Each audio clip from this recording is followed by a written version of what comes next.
I believe that as Alzheimer's caregivers, we need to laugh as often as possible. So for today's Real Alzheimer's Talk, I wanted to share a funny story with you. This comes from before my dad's diagnosis. I was newly divorced. I was traveling about 90% of the time, and I'd moved back from Florida to Atlanta, where I dropped my stuff off partly in storage, partly at my dad's house, and I would zip through town basically just long enough to unpack, do some laundry, pack again, and leave. During one of those zip-throughs, I noticed that my dog, who was an old German Shepherd, wasn't doing all that well, and I needed to check her temperature and then monitor it, but I didn't have the right kind of thermometer. I couldn't get to the store for some reason, but my dad could. We didn't realize there was any problem, so he was still driving and doing all kinds of things. And so I said, "Great, thank you."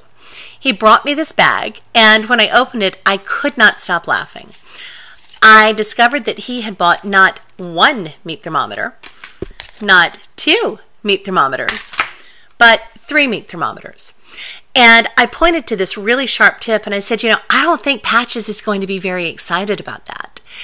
At first, he didn't understand why this was so funny, but then he got it and we just laughed and laughed together. It's a great example of the moments that are just so funny that you'll never forget them.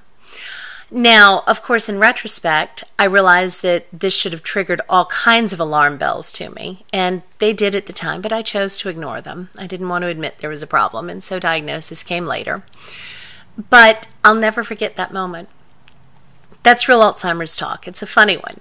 I would love it if you would share your stories, either in the comments right below here, or if you would join our group, which is the ACM Exchange, where we exchange all kinds of stories about things that happened in the past, things that are happening now, and share support.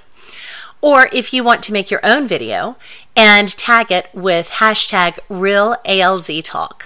We need to share our stories. It's important that the stories get out so that people can understand more and so that we can break the silence around Alzheimer's. I'm Julie Fleming. This is the Alzheimer's Caregiver Minute, and this is Real Alzheimer's Talk.